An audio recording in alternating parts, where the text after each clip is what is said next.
नमस्कार दोस्तों, सामाजिक सरोकार की बात में मैं संजय पांडे।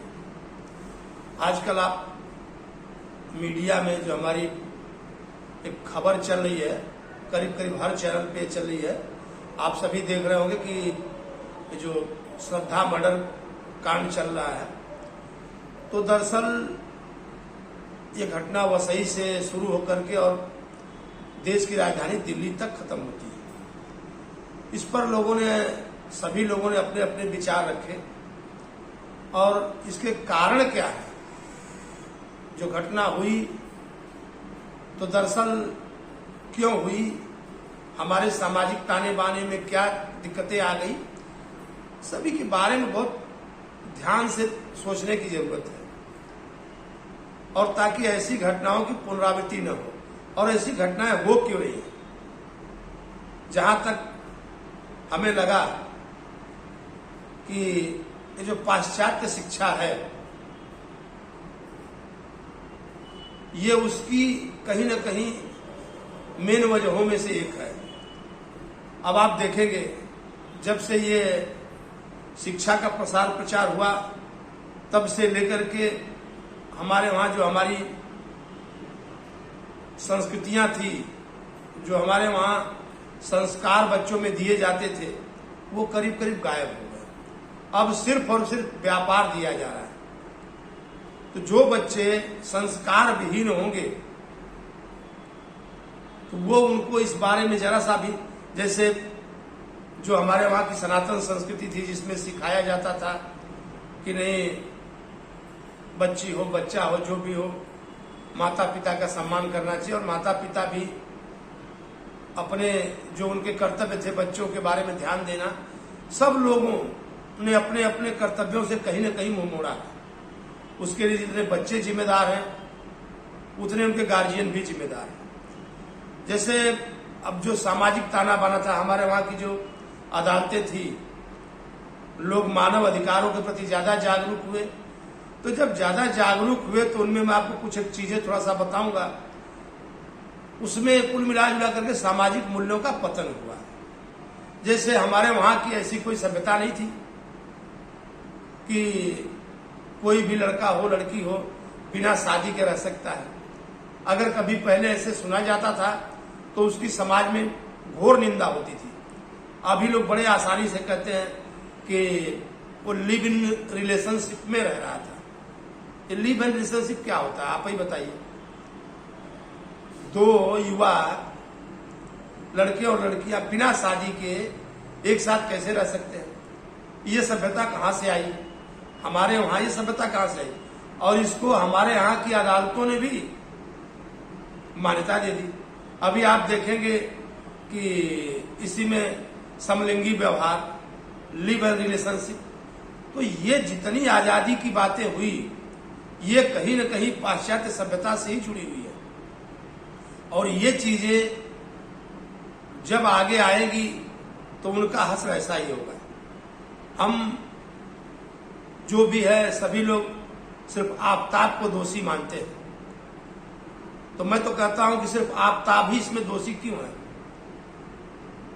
इन श्रद्धाओं का इसमें क्या रोल है? क्या उन्होंने कभी सोचा कि जिस माँ बाप ने उनको पाल पोस करके 20 से 25 साल तक अपने पास रखा, और सिर्फ 6 महीने में, 4 महीने, 6 महीने, 8 महीने जो भी रहा हो, इतने दिन में आफताब श्रद्धा के लिए खास हो गया, और वो माँ बाप जिन्होंने इतने दिन तक उसको रखा, उसकी हर ख्वाहिशें, हर जरूरतें पूरा की, तो उसके लिए पराये हो गए। तो आजकल कहीं न कहीं उनको, बच्चियों को भी सोचना चाहिए और गार्जियनों को भी सोचना चाहिए कि जो हम ये आगे जो पाश्चात्य संस्कृति को हम फैला रहे हैं, हमारी जो सनातन सभ्यता थी, जिसमें ये था कि जन्म जन्म के हमारे रिश्ते होते हैं, हम बिना एक दूसरे से वैवाहिक बंधन में बंधे एक दूसरे के साथ हम नहीं रह सकते हैं। हम रहेंगे, हमारा जन्मों जन्मों का साथ है।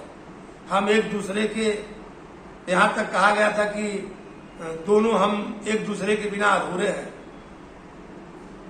तो इस तरह की जो बातें थी, हमारे वहां की जो संस्कृति थी, वो समाज को जो चलाने का सही ताना बाना था, वो शायद इस जो पाश्चात्य सभ्यता की ये जो कॉन्ट्रैक्ट पद्धति थी, आप देख लीजिए, सभी अन्य धर्मों में देख लीजिए, सभी धर्मों में आप पाएंगे कि हमारे वहां ही विवाह को संस्कार कहा जाता था, बाकी जगहों में ये कॉन्ट्रैक्ट होता था कि हम तुम्हारे साथ आते। जब जो चीजें कॉन्ट्रैक्ट में होंगी तो उसमें ऐसी चीजों का आना स्वाभाविक है। तो मैं तो चाहूंगा कि सभी लोग कम से कम उस पर जागरूक हों ताकि ऐसी घटनाएं दोबारा ना हो, और अपने वहां बच्चियों को भी और जो बच्चियां हैं हम उनसे ये कहेंगे कि भाई आप अपने माता पिता के बारे में जो वो कहते हैं वो आपके भले के लिए कहते हैं और आप उस पर ध्यान दें। नहीं तो आगे चल करके आप तमाम ऐसी घटनाएं देख रहे हैं, कहीं सूटकेस में, कहीं फ्रिज में, तो तमाम तरह घटनाएं हो रही हैं। और इसकी वजह कहीं ना कहीं ये जो सामाजिक ताना बाना है इसका बिगड़ना है। तो आप अपनी सभ्यता और संस्कृति को ना भूलिए, जो कि आगे चल करके आपको तरक्की के रास्ते पर ले जाए। हमने आपसे बाकी जो ये सामाजिक कारण थे श्रद्धा हत्या के, उसको तो आपके सामने रखा, लेकिन इसका एक कानूनी जो पहलू है मैं उसके बारे में भी थोड़ा प्रकाश डालना चाहता हूं। तो आप देखते हो कि हमारे वहां की अदालतें लास्ट में चल करके जो गवाह हैं, सबूत हैं, उस पे आधारित होती है, और उसमें इतना लंबा समय लगता है कि जाते जाते कितने गवाह मुकर जाते हैं और पुलिस पूरे सबूत इकट्ठा नहीं कर पाती है, और लास्ट में जाते जाते कभी कभी मुजरिम बरी हो जाया करता है। तो इसमें जबकि कितनी राजनीतिक पार्टियां और लोग बार बार ये कह रहे हैं कि ये लव जिहाद का मैटर हो सकता है, खैर जो भी हो, लेकिन जांच का एंगल तो बनता है, ताकि जैसे आप देखेंगे आफ्ताब के माता पिता केस की जानकारी होने से 15 से 20 दिन पहले ही घर छोड़ करके चले जा रहे हैं, वो कहां जा रहे हैं?